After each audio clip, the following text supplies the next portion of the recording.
I'm about almost done with this marathon footage, but I got more to show.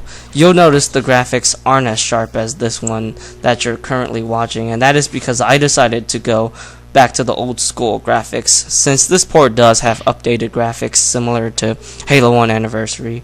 Nuke and Pave has always been a fun map to play due to the varied encounters you go through, and I guess it's pretty action-packed too. So you'll see a decent amount of carnage going on. I want to talk about video games credibility, since I feel like there's so much to discuss, and I'm sure people bump into a lot of discussions that are related to this topic. For example, I was watching a preview of Master Chief Collection on IGN, and I was reading the comments, and people were arguing over the innovation of Halo and features that is standardized.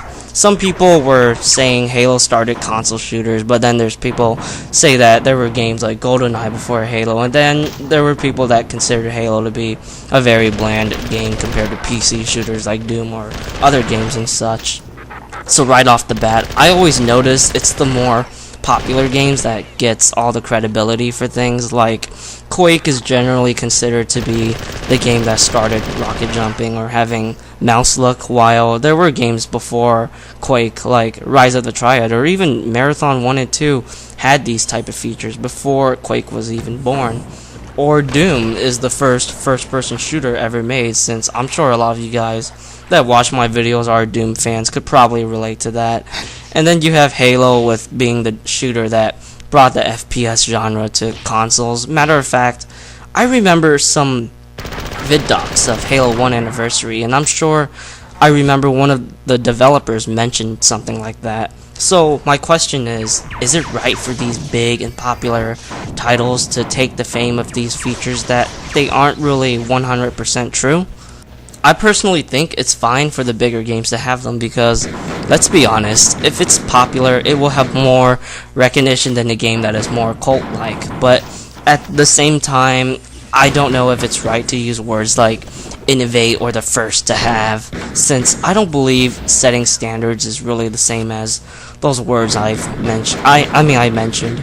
Another thing is, I sometimes don't understand what some of these statements that developers make, like Halo put the FPS genre on consoles. What does that mean? Are you telling me it's the first? Are you telling me it's setting standards? It's redefining it? I mean, there's so much possibilities towards that sentence, and I can see why some people would start arguments over statements like that. But let me get back to the popular games deserving all the credibility, and let me explain it in a more detailed and fashionable manner. Let's use Quake for example. It's a game that has a huge fame for esports with games like Quake 3 and 4, and rocket jumping is definitely a tactic you will see skilled players using for specific situations. But not only rocket jumping is relevant in that field. For Quake, it's also a popular speedrunning game. I believe it was the game that also started SDA, which is the home website and community for speedrunning. Like the esports side of Quake, it's used for specific moments, and rocket jumping obviously allow players to save time than not doing rocket jumping.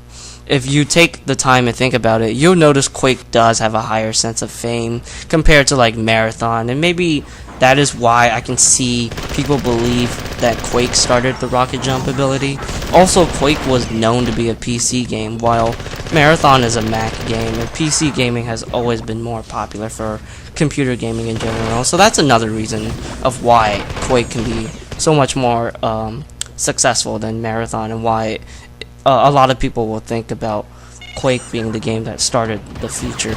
With that said, I don't want to say that if a game is popular, it's always better than the non-popular games, because that's totally not true, since there's so many reasons that could lead a game not leading to popularity, but that doesn't mean it's bad.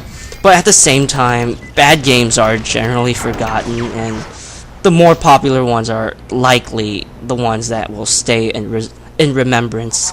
I remember owning some game called Assassinators, and eventually I did some research, and it was a super unknown game. Like, I got no detail out of it, but as time progressed, I learned that it was a re-release of a slightly more well-known game called In Pursuit of Greed. And one of the cool things that got me interested with that game was it was similar to Doom, but you also had the ability to choose different characters, and it's not like Rise of the Triad with like different health and speed and such, but you had exclusive weapons and they were actually dynamically different towards each other, so it's not like a different skin. But the game was so bad, I remember just hating the game so much, and I never got around finishing it due to that fact. But I'm sure there are other games that took its idea and basically got famous for its features. Like, we can look at Team Fortress, which was definitely really unique compared to a lot of the, 90s deathmatch shooters back then. But the flip side is Team Fortress was actually well designed and had polish, unlike Assassinators, where it just sucked and it was forgotten. I even remember discovering another game that was very obscure for the PC, and it's a first-person shooter, and it had regenerating health similar to the shields that Halo is known for, bringing it to the genre. But just like Assassinators, the game sucked by just looking at it, and it looked like the devs just did not have much experience on making FPS game, and that is why it is forgotten, and Halo gets all the credit for regenerating health / shields. Before I end this video, I still feel like people should realize that fun factor is also important than just being different compared to other games at that time, or maybe at a specific time, like how Titanfall, it's pretty unique compared to most shooters today due to the double jumping and implementation with mechs and all that jazz. But yeah, fun factor is really important to making a game that's enjoyable at the end of the day, because I believe 99% people play games to have fun, obviously. I'm going to go back to Resistance Fall of Man again. It really did nothing new to the genre, but it was a lot of fun to play without a doubt, and that's one of the strongest parts of the game, I feel also. So that is it for the video. I hope I could release more videos like this, and I will see you guys later.